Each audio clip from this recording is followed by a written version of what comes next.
From the moment I met Jake, I knew our lives would be a roller coaster. I was always the type to plan everything out. By the time I turned 28, I had a stable job as a lawyer, a nice apartment, and a clear idea of where I wanted my life to go. Financial stability was important to me, and I prided myself on my ability to manage my finances. Jake, on the other hand, was a whirlwind. The first time we met, he had this infectious energy about him that drew me in. He was a tall man with messy brown hair and a carefree smile that could melt anyone's heart. We met at a mutual friend's party. I was discussing a recent case I had won at work, and Jake walked over, drink in hand. "So, you're the famous lawyer Rachel everyone's talking about," he said with a smirk. I raised an eyebrow. "And who might you be?" "The guy who's about to change your life." He winked. Laughing, I replied, "That's a bold statement, but sure, I'll bite. Tell me, how do you plan on doing that?" Over the next few hours, we talked about everything, from our childhood memories to our future dreams. He told me about his love for adventure and how he often went on spontaneous trips just because he felt like it. He said he believed in living in the moment and enjoying every second of life. I found his perspective refreshing. Here I was, someone who always planned ahead, and then there was Jake, someone who took each day as it came. Over the next few months, our relationship blossomed. He introduced me to a world of spontaneity, and I brought a bit of order to his chaos. Our dates were always full of surprises. One day, he would take me out for a fancy dinner, and the next, we would be on a random road trip to nowhere. It wasn't just the fun times that made me fall for him. It was also the way he cared for me. He would always make sure I was okay, and he had this unique ability to make me feel special. One evening, after a particularly long day at work, I came home to find my apartment filled with candles and roses. Jake stood in the middle of the room, a huge grin on his face. "Thought you could use a little pick-me-up," he said. I smiled. "You always know how to make a bad day better." We settled into a routine, and before I knew it, we were talking about moving in together and even getting married. Our relationship had its challenges, especially when it came to our different views on money. I was always careful with my spending, while Jake was more impulsive. "Come on, let's just book that trip to Europe," he would often say. I would reply, "We need to plan it out, Jake. We can't just spend without thinking." He would just roll his eyes. "You worry too much." Despite our differences, we loved each other deeply. So, when he proposed, I said yes without hesitation. I believed that love could overcome any obstacle, and I was ready to start a new chapter of my life with Jake. Meeting the in-laws is always a nerve-wracking experience, but when Jake asked me to join a family dinner, I wasn't just nervous, I was curious. I had already heard snippets about Jake's family and their money habits, and I was eager to get the full picture. Their house was a large, sprawling mansion on the outskirts of the city. As we drove up the long driveway, I noticed the numerous cars parked outside, many of which looked brand new. As we entered, I was greeted with a loud cheer from Jake's relatives. They were a lively bunch, and the house was filled with laughter and chatter. Jake's mother, Linda, was a petite woman with a warm smile. She hugged me tightly and said, "It's so good to finally meet you." I smiled back. "Thank you for having me." Jake's father, Mark, was a tall, broad-shouldered man with a booming voice. "So, you're the lawyer who's captured our Jake's heart," he chuckled, shaking my hand firmly. "It seems that way," I laughed. Dinner was a grand affair. The table was laden with dishes, and wine glasses clinked cheerfully. As we ate, I observed the dynamics of Jake's family. They talked about their recent purchases and the vacations they had been on, or were planning to go on. Money seemed to flow freely in their conversations, and I got the sense that they didn't think twice before spending. Linda mentioned a recent shopping spree in Paris. Mark spoke of a new business venture that required a significant investment. Their younger daughter, Sarah, excitedly chatted about her plans to study abroad. At one point, Jake's older sister, Emily, turned to me. "So, how do you manage your finances? Being a lawyer, you must be earning a lot." I hesitated for a moment before answering. "I try to save and invest wisely. It's important to have a financial safety net." Jake jumped in. "She's the practical one in our relationship." Emily laughed. "Sounds like you two balance each other out." The evening went on, and I could feel the difference in our lifestyles. While I was always cautious about spending, Jake's family seemed to have a live for today mentality. It was clear that they enjoyed the finer things in life and didn't hesitate to indulge. As the night drew to a close, Linda pulled me aside. "You know, dear," she began, "Jake is lucky to have you, but do let him have his fun. Money is meant to be enjoyed." I nodded politely. "Of course. I just believe in being careful." She patted my hand. "Balance is key." As Jake and I drove back home, the weight of our differences hung in the air. I turned to him. "Your family is lovely, but we have very different views on money." Jake sighed. "I know, but love is about compromise, right?" I smiled. "Yes, but compromise doesn't mean losing oneself." Jake reached over and squeezed my hand. "We'll figure it out." But deep down, I couldn't shake off the feeling that our financial differences, combined with the influence of Jake's family, would soon lead to challenges that neither of us were prepared for. And so it happened. We were barely through the front door when the tension in Jake's family home became apparent. The large living room, which I remembered as a place of laughter and chatter during our last visit, was now filled with anxious faces. Everyone was there. Jake's parents, his siblings, and most notably, his younger brother Ryan. I had always found Ryan a bit unpredictable. He was the sort of person who took chances, always believing the next big break was just around the corner. That day, he looked restless, his eyes darting around the room, avoiding direct contact. Without much preamble, Linda, Jake's mother, began, "Thank you for coming on such short notice. We have a serious situation on our hands." Ryan, with a sigh, came forward. "I messed up. I owe the bank $100,000. They're saying they'll take legal action if I don't pay soon." The room erupted in a flurry of questions and exclaims. Jake's hand tightened around mine. He looked more shocked than anyone. Mark, Jake's father, rubbed his temples. "Ryan, we always warned you about getting involved in those sketchy deals." Ryan snapped back. "I thought they were good investments." Seeing where the discussion might be heading, Linda tried to refocus the group. "The blame game won't help. We need to find a solution." Emily, Jake's sister, interjected, "Why don't we all chip in? If we pool our resources, we might cover most of it." Mark sighed. "Most of our money is tied up.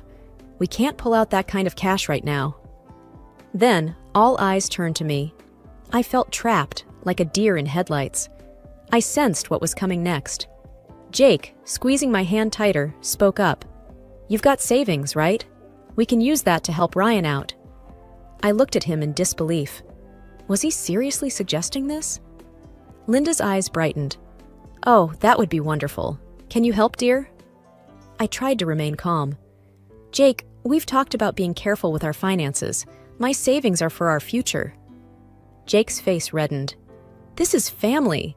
Don't you care about my brother?" Ryan nodded. "Yeah, aren't we supposed to be family now? Or does money matter more to you?" Feeling cornered, I replied, "I understand this is a tough situation, but why should I hand over my hard-earned savings when there might be other solutions? Maybe I can help negotiate with the bank? Work out a plan?" Jake's voice grew louder. "This isn't the time for legal advice. Ryan needs help now." Linda chimed in, with an edge to her voice. "We thought family meant something to you. Guess we were wrong." The room felt stifling, the weight of their expectations and accusations pressing down on me. I had hoped Jake would be my ally, but he seemed to have chosen his family's side. The meeting ended with no resolution. As Jake and I walked back to the car, I felt a chasm growing between us. The dawning light had always been a comforting sight, but this morning its warmth was overshadowed by a chilling discovery. Glancing at my phone, I saw an alarming bank notification. My heart thudded heavily as I saw the staggering amount. $150,000 had been transferred out of my savings, and even more shockingly, it had been sent to Jake's account. Confusion and dread wrapped around me. This couldn't be right. Without hesitation, I tried calling Jake, but he didn't answer. I sent a message. "Jake, why is there $150,000 transferred to your account? We need to talk. Now." Time ticked by, and every silent moment only amplified my anxiety. He didn't respond. The swirling unease forced me into action, and I decided to confront him at his workplace. As I approached his office, I saw his empty desk. One of his colleagues, Sarah, looked up and said, "Looking for Jake? He's taken the day off. Some personal matters," he mentioned. I muttered a thanks, my thoughts racing even faster now. With growing dread, I decided to go to his parents' place. Perhaps they knew something, or perhaps they could get Jake to talk to me. The large wooden door of their house looked more imposing than ever. I knocked assertively. After a brief moment, Linda, Jake's mother, opened the door just a crack. Her guarded expression told me she was aware of something. "I need to speak to Jake," I demanded. Linda glanced behind her, hesitating. "Jake isn't here," she replied. "Where is he? He's taken a huge amount from our joint savings. I need answers." Her face remained passive. "I don't know about any money," she claimed, but her eyes darted away. "Let me in. We need to discuss this," I insisted. But instead of yielding, she firmly stated, "I think it's best if you leave," and shut the door in my face. The blatant act left me stunned. Standing there, I realized the gravity of the betrayal. They knew, and they were covering for him. The reception area of the police station was bustling. Uniformed officers moved to and fro, the hum of conversation punctuated by the ring of phones. I approached the front desk, where an officer sat, looking engrossed in paperwork. "Excuse me," I began, my voice slightly shaky. "I need to report a significant unauthorized transaction from my bank account. It's my husband." The officer, whose name tag read Perez, looked up, her eyes filled with understanding. "Take a seat." She gestured to the chairs nearby. "I'll call someone to assist you." Sitting down, my thoughts swirled. Was I really about to report my own husband? Before I could contemplate further, a tall officer approached me. "Mrs. Collins?" he asked. I nodded. "Yes, that's me." "I'm Officer Daniels. Officer Perez informed me about your situation. Let's go to my office where we can talk." We walked down a corridor, and he gestured to a chair opposite his desk. As I explained the situation to him, I noticed his brows furrow in concern. "So, you believe your husband took this money without your consent?" I nodded, swallowing the lump in my throat. "Yes, and his family seems to be in on it. They shut me out when I went to confront them." Officer Daniels jotted down notes. "Do you have any evidence of this transaction?" I pulled out my phone and showed him the bank notification and the message I had sent Jake, as well as his vague reply. Officer Daniels looked at the screen, his expression serious. "This certainly helps, but it's going to be a complicated case, given that he's your husband. Do you wish to press charges?" Taking a deep breath, I responded, "Yes, I do. I feel betrayed and violated. I need to stand up for myself." He nodded. "I understand. We'll start the process. It may take time, but we'll support you every step of the way." "Thank you," I whispered, tears threatening to spill. Officer Daniels extended a comforting hand. "It's tough, I know, but you're doing the right thing. We'll get to the bottom of this." The courtroom was a daunting place, its high ceilings echoing the whispers of the people inside. Rows of wooden benches filled with friends, family, reporters, and strangers who had taken an interest in the case. The tension was palpable. I sat on one side, dressed conservatively, my best friend Sarah by my side for support. Across the room, Jake sat with his parents. He avoided making eye contact with me. The judge, a stern-looking woman with gray hair tied back neatly, cleared her throat, signaling the start of the proceedings. "Order in the court," she declared. The prosecution began by detailing the charges against Jake: the unauthorized transaction, the evasion when confronted, and the role of Jake's family in possibly abetting the crime. It was painful to relive the betrayal as the evidence was presented. Bank statements, my call records, and the security footage from Jake's parents' home on the day I confronted them. Then it was Jake's turn to testify. He stood, looking much smaller than I remembered. "Your Honor, I admit to transferring the money, but I did it out of desperation. My family was drowning in debt. I thought if I took the money, it would fix everything. I planned to return it." I clenched my fists. He was playing the victim card. The prosecutor spoke up. "Mr. Collins, did you discuss this with your wife before taking such a drastic step?" Jake hesitated. "No, I thought she wouldn't understand." The prosecutor raised an eyebrow. "So, you decided stealing was the better option?" Jake lowered his gaze. "I made a mistake." The trial went on for hours. Witnesses were called, statements were read. When the time came for me to testify, I felt a lump in my throat. With every ounce of strength, I recounted the events, the betrayal, the pain of being shut out by someone I had once loved. Sarah was called up next. She spoke of my character, my hard work, my dedication to building a life with Jake, and the anguish I had experienced when discovering the betrayal. When the closing statements were made, the room held its collective breath. The judge, after taking her time, declared, "Mr. Collins, you've admitted to your crime, and while I understand your intent was not malicious, the act was a clear violation of trust. You will return the full amount of $150,000 to Mrs. Collins immediately and pay an additional fine for this unauthorized transaction." Jake's face went pale. His parents seemed equally shocked. "Furthermore," the judge continued, "I advise both parties to consider mediation to resolve any personal disputes." As I left the courtroom, I felt a mixture of relief and sadness. Justice had been served, but at what cost? The man I had once dreamt of building a life with was now a stranger, a criminal in my eyes. After the court proceedings, my mind kept going back to one thing. How did Jake's family end up in such a mess in the first place? And why was I, a mere bystander in their family affairs, paying the price? My curiosity got the better of me, and I decided to find out the root cause. The first person I thought to reach out to was Amanda, Jake's ex-girlfriend from before we met. She had once mentioned how Jake's family had a penchant for shady dealings. Back then, I had dismissed her words as jealousy, but now I wondered if there was some truth to it. I dialed her number, half expecting her not to pick up, but she did. "Hello?" "Hey, Amanda, it's Rachel. I know it's been a while, but I wanted to talk." She paused, then replied, "About Jake?" "Yes." We met up at a quiet coffee shop the next day.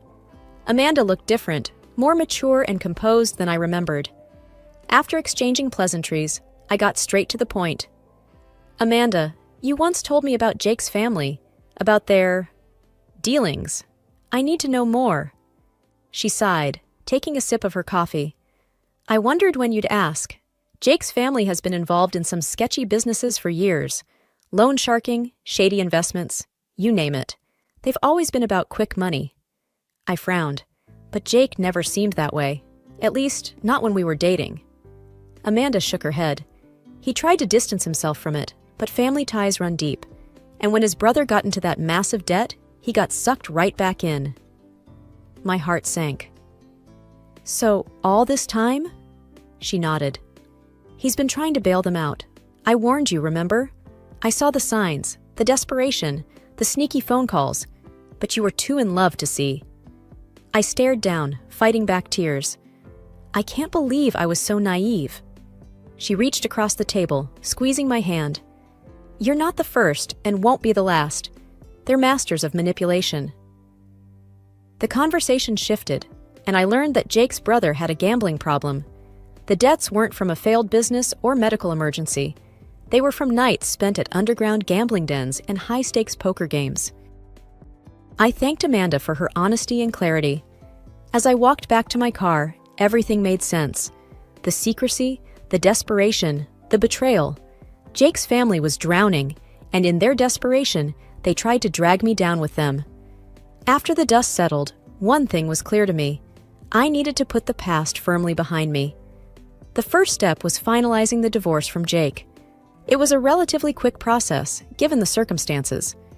My lawyer, an old friend from law school, ensured that it went smoothly without me having to face Jake again. One evening, after a long day at work, I met up with some college friends for dinner.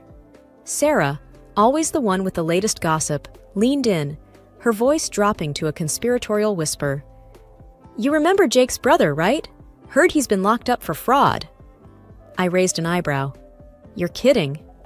She shook her head. Wish I was. Multiple counts of fraud and embezzlement. They say he'd been scamming people for years. Anna chimed in. And that's not all. Jake's parents' property? Seized and auctioned off to clear their mounting debts. I took a deep breath, processing the information. It's just sad. That family had so many issues, so many problems. Sarah squeezed my hand. You dodged a bullet, girl, and look at you now, moving on, living your best life. I smiled, grateful for the support. Thanks, Sarah. It's been a journey, but I'm finding my way. Life continued.